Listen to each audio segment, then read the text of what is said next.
Rolling action. क्या ठीक है? अरे घर में अपना बोझ उठाना ठीक नहीं, ऊपर से ये बोझ उठाओगे? मैं क्या मर गया क्या? चलो आओ आओ। Cut it. नहीं नहीं जनाब जाना ऊपर। नहीं वो डायलॉग में करना होगा। अच्छा क्या ठीक है? ये डायलॉग ठीक है, इस घर में तो अपना बोझ उठाना मुश्किल है। नहीं हो गया। क्या ठीक है? अरे इस घर में अपना बोझ उठाना नहीं, इस घर में अपना हाँ इस घर में अपना बोझ उठाना मुश्किल है। ऊपर से ये बोलो क्या मैं मर गया क्या? मैं नहीं हूँ क्या ये बोझ उठाना? ये अच्छा लेकिन मैं मेरा भी लेना। तेरा तो लेगा चल गुलाब दे।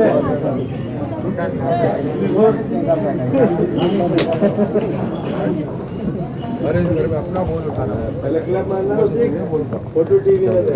चलो अब वो उल्टा अरे, हो अरे, गया। और बापू आप निकल लेना। ना निकल चलो बाद में रात को नंबर है। क्या ठीक है? अरे इस घर में अपना बोझ उठाना मुश्किल है, ऊपर से तुम ये बोलता मैं नहीं किया इस बोझ उठाने को। चलो चलो स्टार्ट साउंड क्लैप एक्शन। क्या ठीक है? अरे इस घर में अपना बोझ उठाना मुश्किल है, ऊपर से तुम ये बोझ उठाओगी? मैं नहीं कहा इस बोझ उठाना। जल्दी अल्लाह ने बापू भी सो जाएंगे।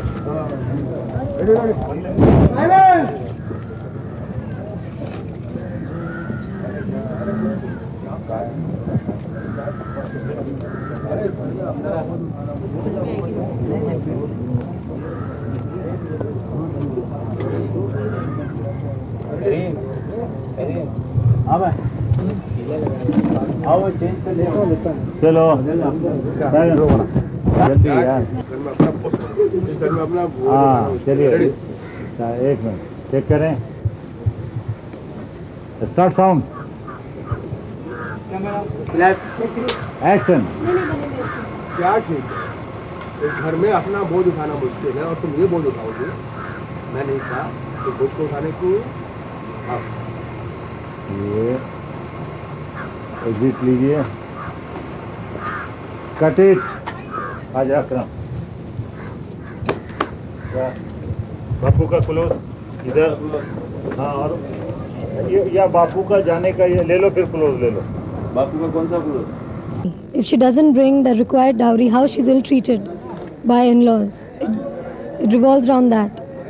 And how she, yeah, it's all about that.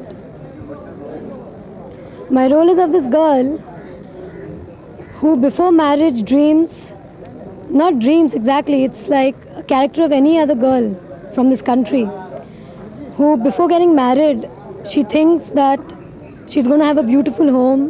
When she gets married, she's going to a new house, how she's going to adjust to a new house, how her in-laws are going to be nice to her. Her in-laws are going to be like her own parents. So when she goes into the house, how she's ill-treated because she does not bring the required dowry. And the torture she goes through, and then when she realizes it, it's about that. My role is of that. Except क्यों किया, ये तो बहुत आपने अजीब सा सवाल पूछा है।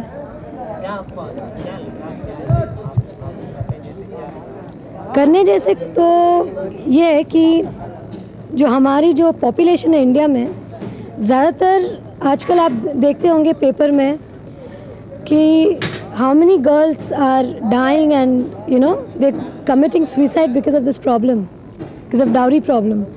So it's just what I felt nice about this role is that they show about this problem and how she deals with it, and how she makes them realize that dowry is not everything. There is more to it, you know, that why only the girls, why only the women are treated like that. Why can't a mother-in-law treat her daughter-in-law like her own daughter? She might also be having a daughter, but why is that bridge? Why is that gap between a mother-in-law and daughter-in-law? Why can't it be changed?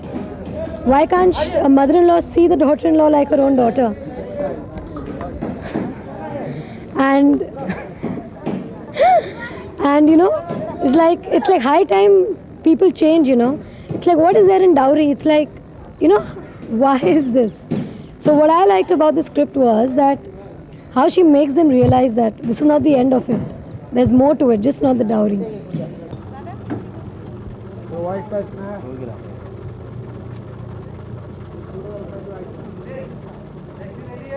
हाँ जी sir action का मतलब मैं ये करूँगा हाँ जाना action आ जाइए ना आओ ना ऑलरेडी है क्या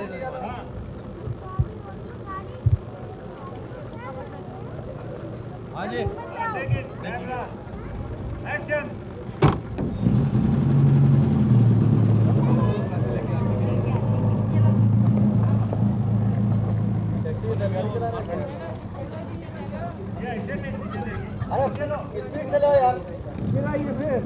गाड़ी की तरह चला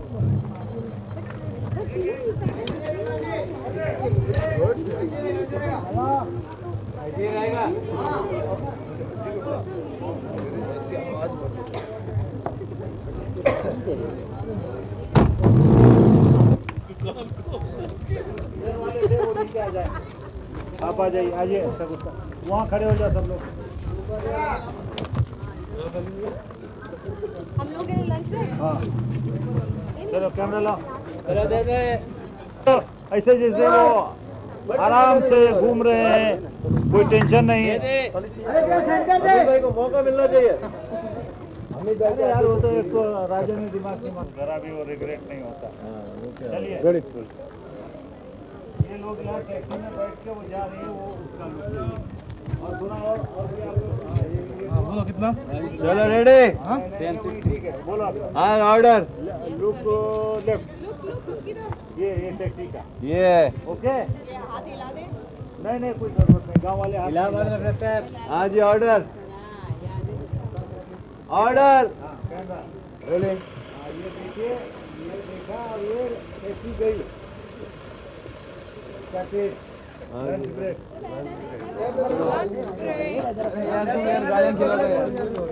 ब्रेक फॉर बाकरी गाड़ी जा रही कि नहीं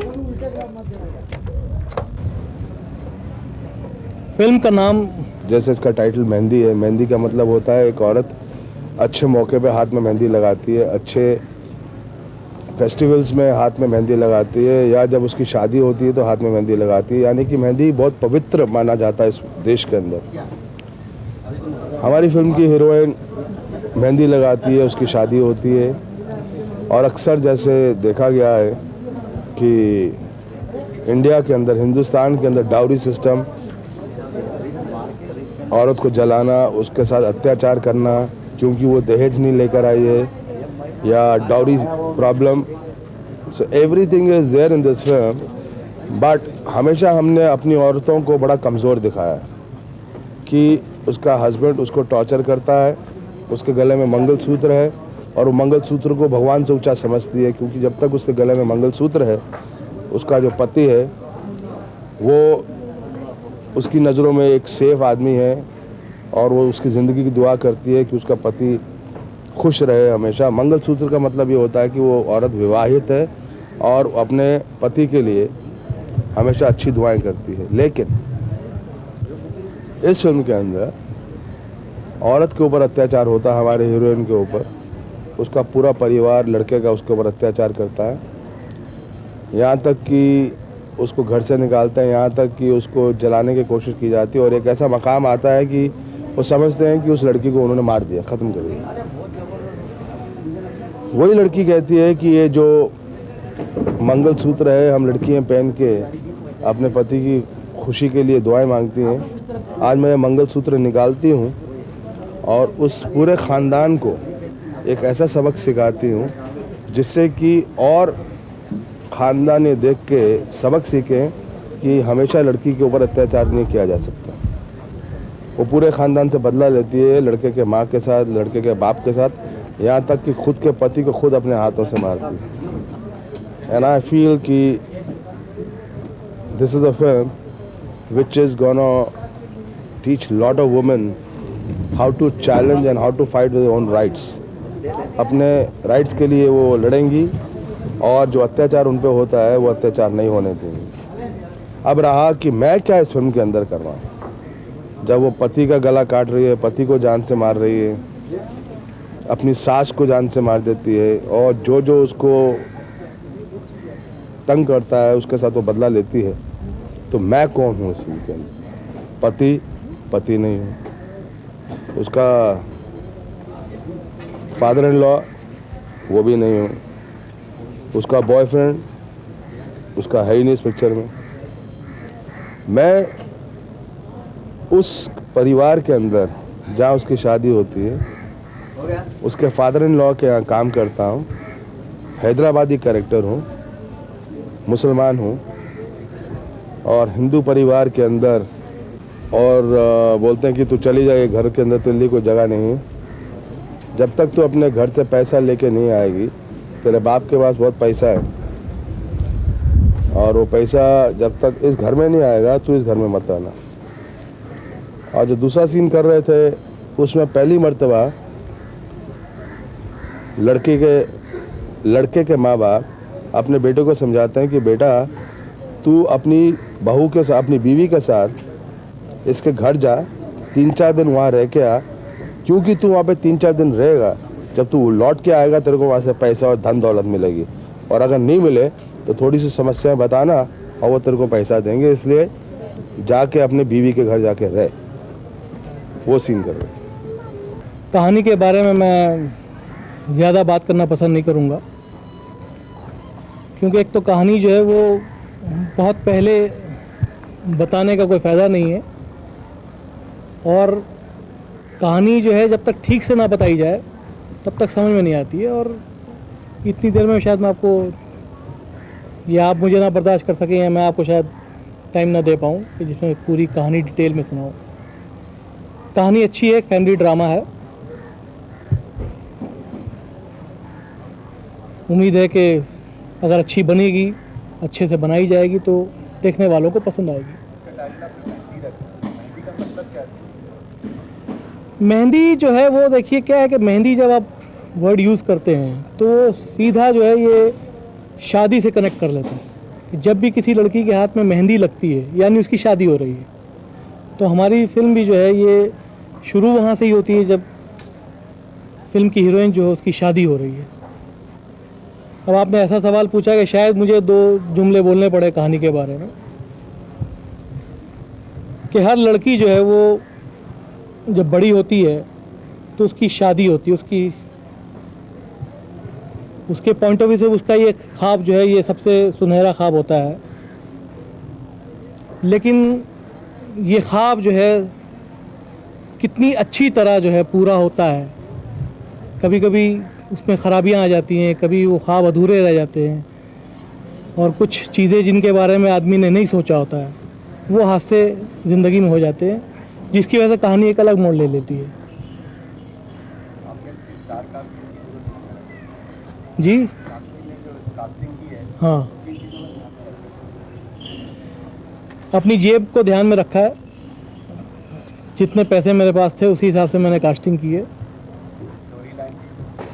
नहीं, स्टोरी लाइन तो फिर ऐसा नहीं है कि हम उस चीज़ का ख्याल ना करें, लेकिन सच्ची बात तो यही है कि इस वक्त जो स्टार कास्ट है इनकी वजह से जो है हम मेकर्स पे बहुत ज़्यादा बोझ आ रहा है।